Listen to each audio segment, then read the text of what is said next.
If there is one politician both sides of the aisle would consider honest and trustworthy, that would be Rand Paul.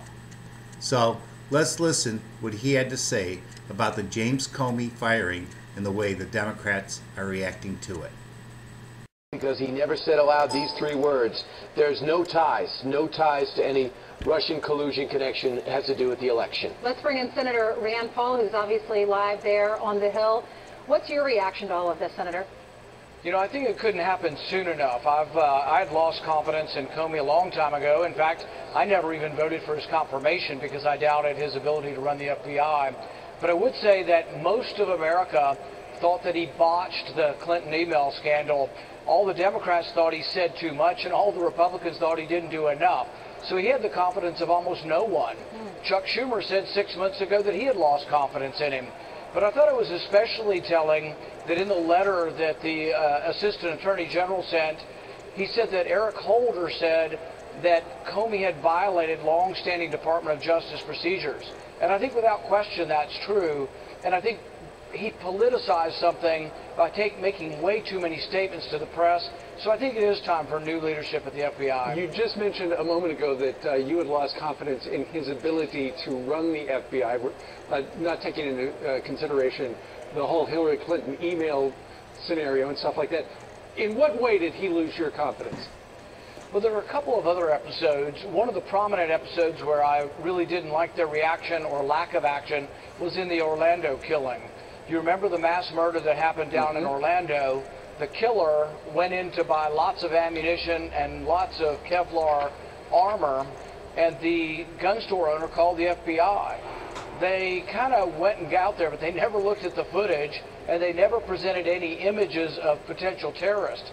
This guy was a potential terrorist and had been investigated for 2 years. All they had to do was show an array of photos to the gun store owner weeks in advance of the killing, and they might have stopped this. But the FBI, including Comey, refused to take any responsibility for missteps, and all they continue to ask for is more power to invade our phone calls and more power to invade our privacy. So I was not a huge Comey fan, but I think really both sides lost confidence because he politicized, I think, the Clinton email investigation. It didn't take long before everyone was saying he got fired because he was getting too close to proving Russian collusion. What have you heard, even among Democrats? I saw Maxine Waters yesterday say she has no evidence of that. What about that leak? I don't even, not only is there no evidence that the Trump administration or campaign was connected to Russia or committed any crime, no evidence at all of committing a crime. There's not even an accusation that I know of what crime would have potentially been committed. So all this breathless talk about people, there's a lot of hypocrisy going on. Many of these Democrats, including Chuck Schumer, said they lost confidence in Comey a long time ago. Hillary Clinton's been blaming Comey. They should be thanking President Trump for getting rid of Comey because he politicized something that may well have had something to do with Hillary Clinton's loss. So I think it's a lot of crocodile tears and a lot of people saying, you know, they were for getting rid of Comey too, but now they're going to say it's all about this Russia investigation, which hasn't produced one iota of evidence that anybody did anything wrong or broke the law. The senators and the congressmen that we have been interviewing this morning, you all say the same thing. There's no there. But why, when you talk to Democrats, do they still believe that there is collusion? It's sour grapes over the election. The whole Russia thing, I think, has been propagated by people who are upset they lost the election. They've sunk their teeth into something. They think they'll eventually find something. But everything is sort of built upon a huge myth as far as I'm concerned. I don't think there's been any facts presented that anybody broke the law. And yet this goes on and on, the clamor now for a special prosecutor and all of this, special investigation. No, I don't think there's any evidence that anybody broke the law. Sure. Senator, you mentioned a moment ago about how the government could be surveilling people out there. You wonder whether or not you were surveilled, just as Donald Trump said that he was under the impression that he was surveilled and spied on as well. And I think some of the media have gotten this wrong. When President Trump said he was wiretapped, of course he was. We don't really do old-fashioned wiretapping. There's no wires attached to most of our phones. Wiretapping means that you were surveilled. Someone listened by using some sort of modern technology that really is not literally a wiretap anymore. But they did listen to Flynn's phone call. And this is an amazing invasion of privacy. And realize what kind of world we're going to live in. And realize the statement that Chuck Schumer said just a week or two ago.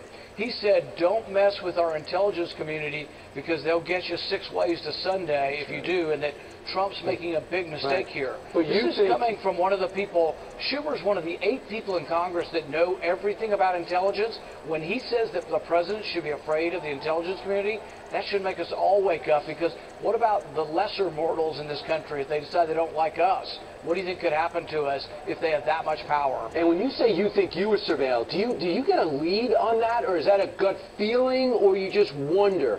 We've had 2 reporters call us who say they have sources. I have not seen the sources, so I can't say one way or another. But when I have 2 different reporters calling me saying they have multiple sources saying that the Obama administration was either unmasking or querying presidential candidates, my ears do perk up.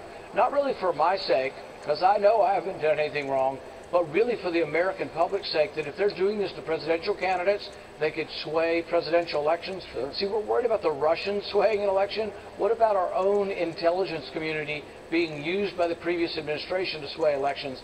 That is a bombshell. I know you were requesting information. I hope you get that. Let's talk, because we don't have much time. Let's talk about Obamacare, repealing and replacing it.